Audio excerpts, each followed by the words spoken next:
Hello students, welcome to EPG Pathshala. Today we will be talking about sedimentology. Sedimentology is a branch of geology and it deals with the sediment cover on the surface of earth.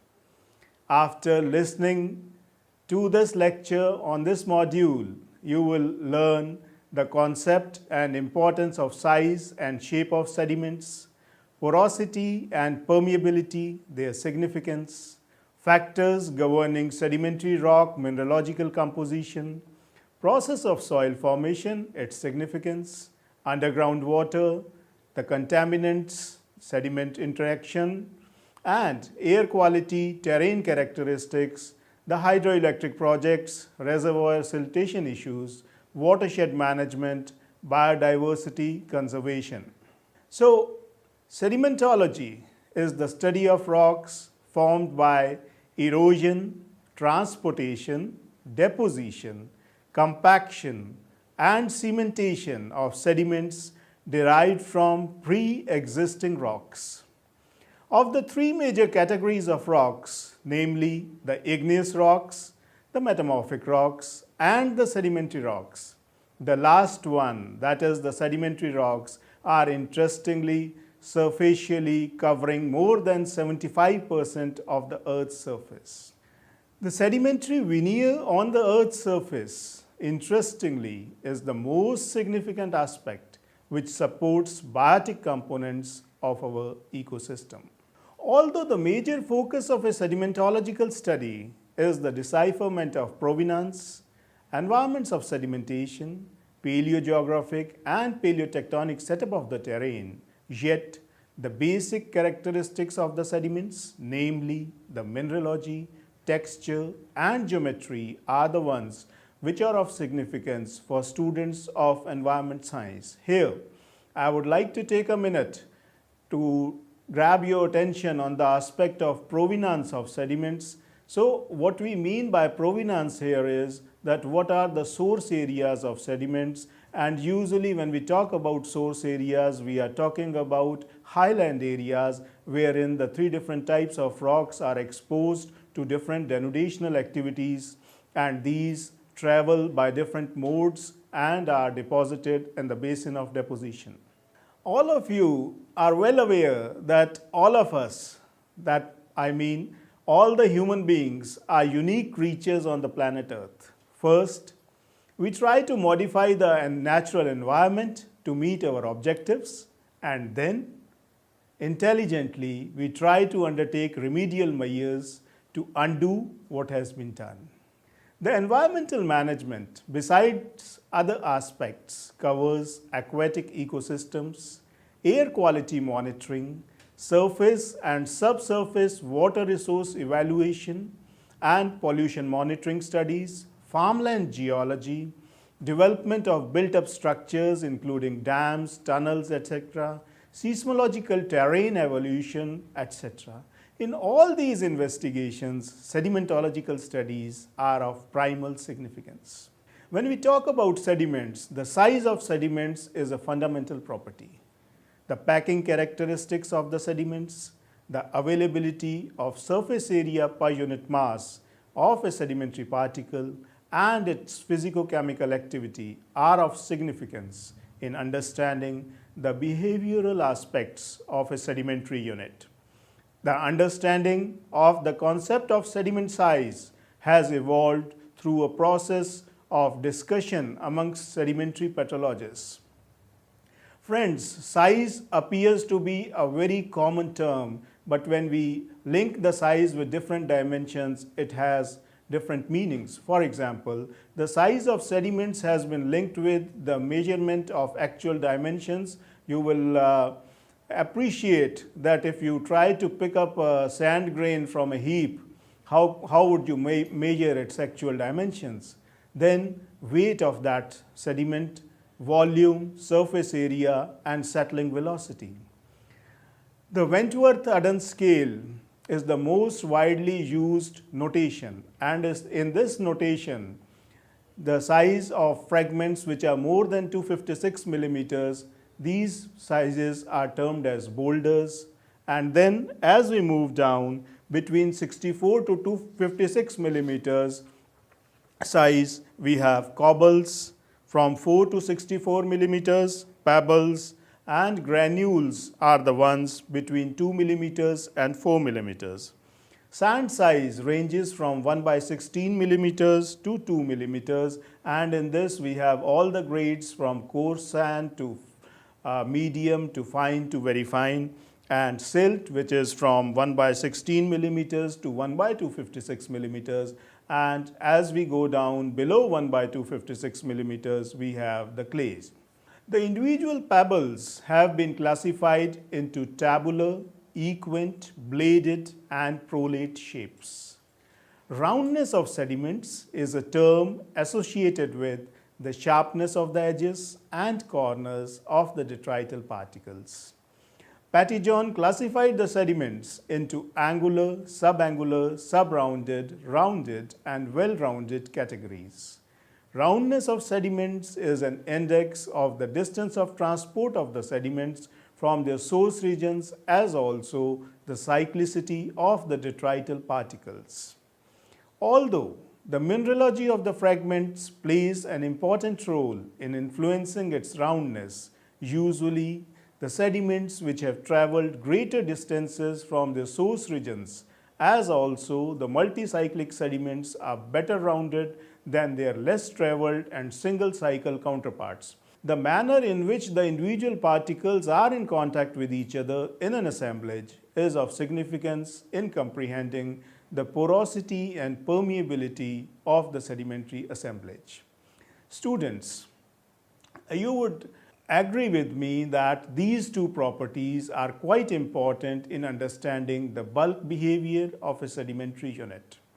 Considering an ideal case of sediments as spheres, the rhombohedral packing represents the tightest scenario with least porosity, while the cubic packing represents the loosest systematic packing.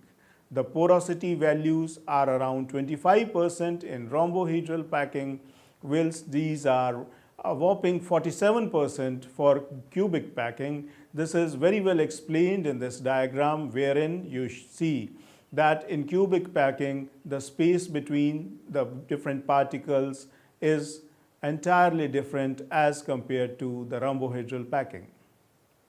Initially, the detrital particles exhibit tangential contacts, but overlying pressure and intrastratal solutions subsequently change the grain contacts to planar or concavo-convex types and the associated porosity void spaces.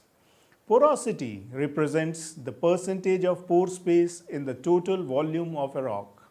This pore space, which develops due to tangential grain contacts, is an important characteristic of the sediments that affects the manner in which fluids, namely water, petroleum, or mineralizing solutions, are transported or stored in sedimentary horizons. Students, you will agree with me that our entire life on this planet, besides air, is dependent on water, and water in sedimentary terrains is present in deep down aquifers which could be confined or unconfined, and therein the sediment particles are of significance when we consider how much water is present, how much water can be extracted. And the similar scenario exists in petroleum, wherein from the primary rocks the petroleum migrates into the reservoir rocks, and the characteristics of the reservoir rocks in terms of porosity and permeability are of utmost significance. Besides these, the sorting characteristics of the detritus, its shape, depositional characteristics, packing configuration, and physical as well as physicochemical changes upon compaction and diagenesis significantly reduce the primary sedimentary porosity values. Here I would like to mention about diagenesis. It is a process by which the original sediments which are loosely packed within the basin of deposition, they undergo change due to the weight of the overlying sediments, and their entire setup changes to different degrees. Carbonate rocks or those sediments which have a soluble cement usually exhibit increased secondary porosity on account of leaching away of the soluble components. In general, finer grained sediments exhibit higher porosity than coarse grained sediments. Uniform grain size sediments have a higher porosity as compared to a mixed sediment size population, as the finer size grade sediments occupy the interstices between the coarser grains and result in lowering of the available void volumes. Certain types of limestones and freshly deposited clays exhibit porosity values of around 80%. Apart from the anomalously high values just mentioned, usually sandstones have around 20% porosity. Permeability is a significant property of sediments which is of importance in conduction of fluids. A permeable rock has interconnected pores which allow appreciable quantity of fluids to pass through it in a given time frame. The permeability Q through a given porous medium cross-section is mathematically expressed as Q is equal to K dot Cp over VL, where K is the proportionality factor, C the cross-section, L the length, P the pressure difference at two ends of the system, and V is the viscosity of the fluid. The coefficient of permeability K is influenced by grain size, sorting of sediments, shape of sediments, and their packing characteristics. Coarser grained sediments having lower sphericities exhibit more permeability than their finer, more spherical counterparts. Consolidated sedimentary horizons exhibit greater permeability values along the bedding plane direction as compared to in a direction across the bedding plane, apparently due to grain fabric orientation. The mineralogy of sedimentary rocks is dependent upon the source rock mineralogy, the agents of denudation, modifying effects of intrastratal solutions and diagenetic changes, as well as the time duration of existence of the rock. Here I would like to take a minute and talk about intrastratal solutions. In geology, we understand that the strata that is there, it contains fluids, and this strata with its fluids over a period of time dissolves certain minerals in it, and these are termed as the mineralized solutions are termed as intrastratal solutions, and they change the mineralogy and chemistry of the rock to a certain extent. Continuing, usually a young sediment assemblage consists of mineral groups, pyroxenes, amphiboles, garnets, aluminosilicates, plagioclase feldspars, mica, clays, quartz, etc.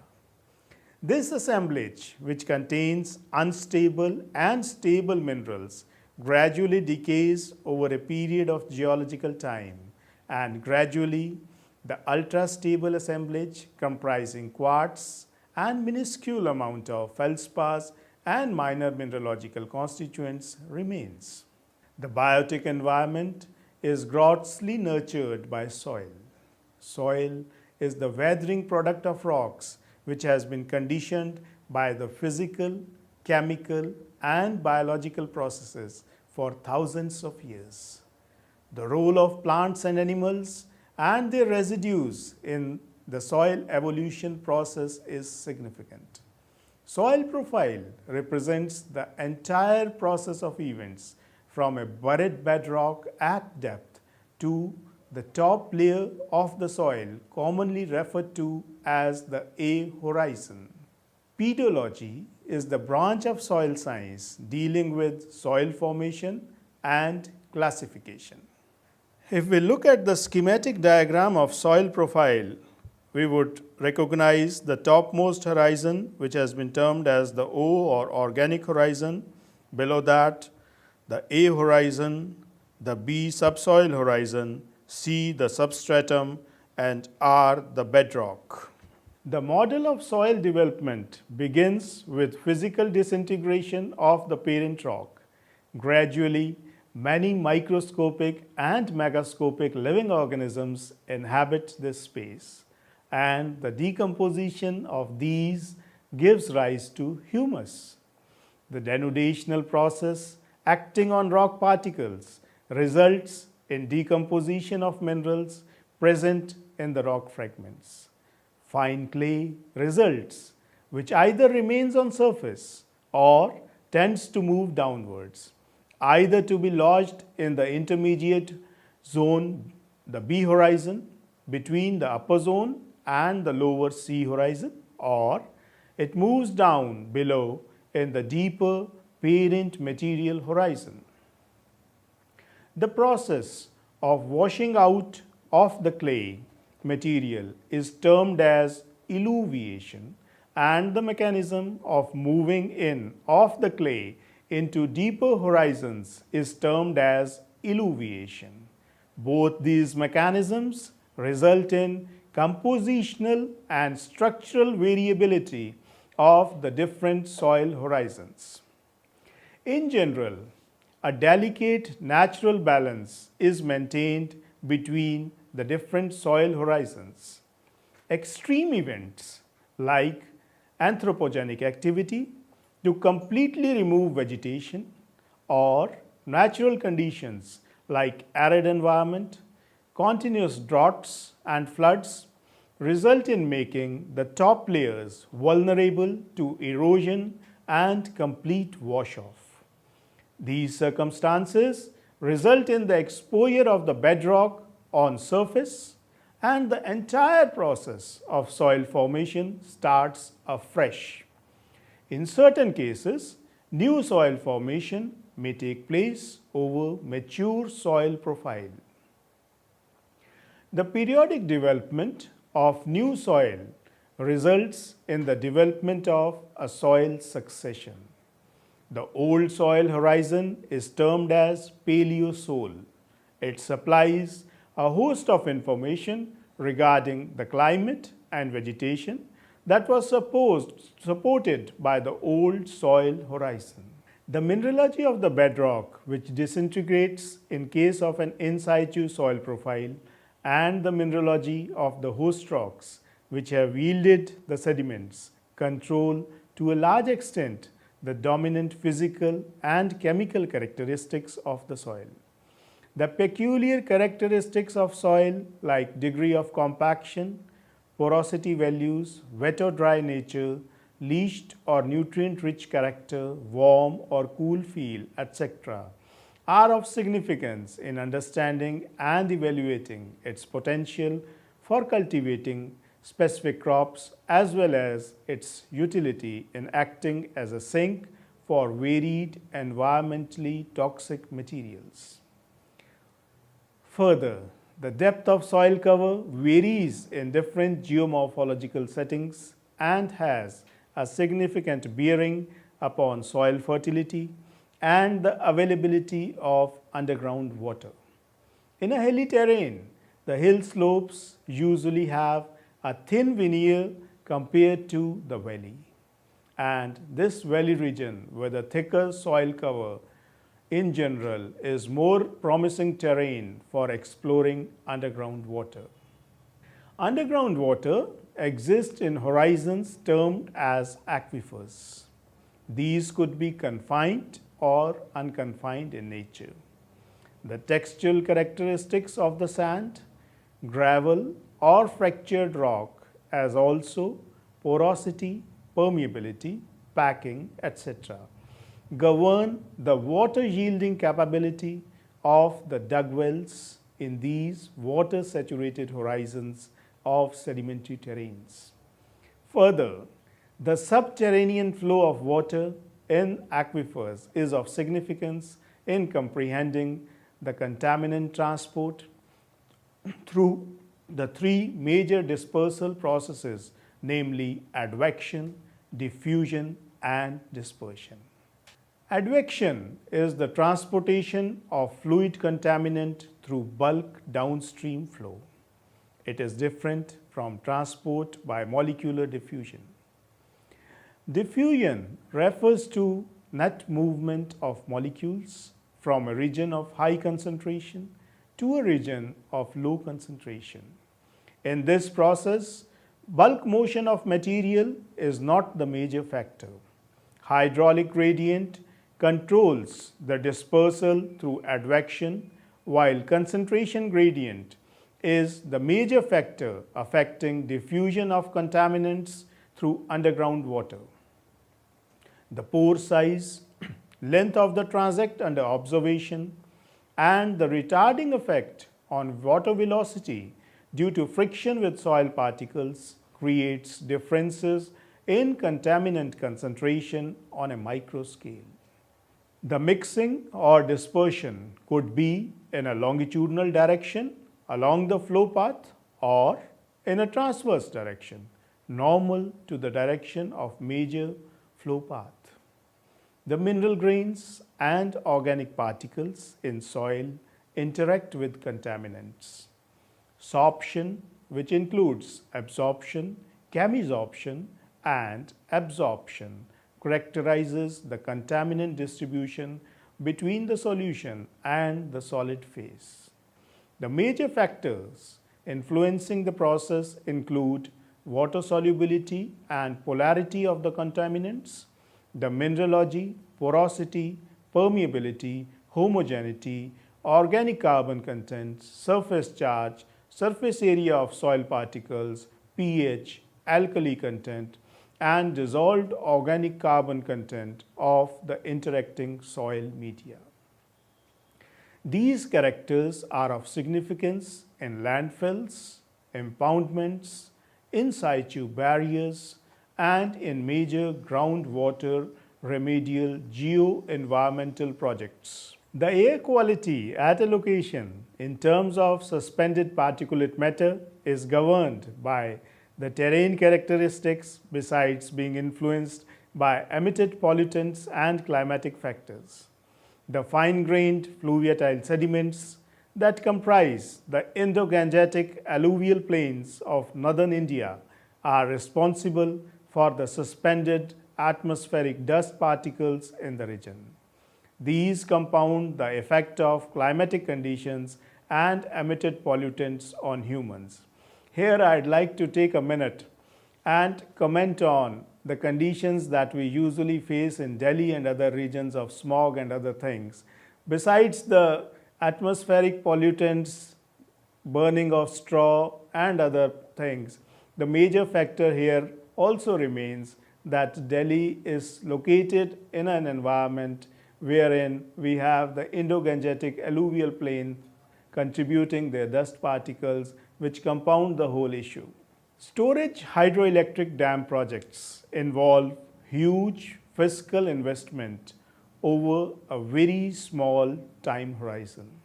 The projects have limited lifespan as their functionality is governed by the natural time taken by siltation process to fill the storage reservoir.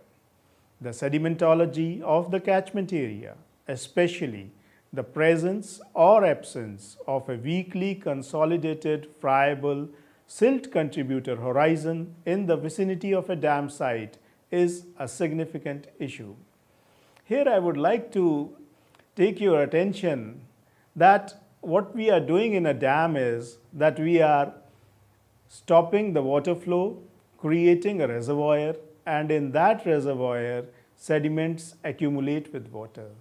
So the life of a dam is dependent on the rate at which the sediments accumulate.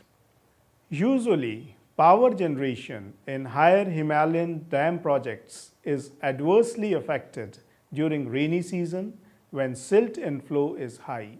Tehri Dam is not being able to put to optimum power production as the bounding hills around the dam reservoir site are friable and extraction of large quantities of water from reservoir for power generation would result in quick siltation of the dam reservoir.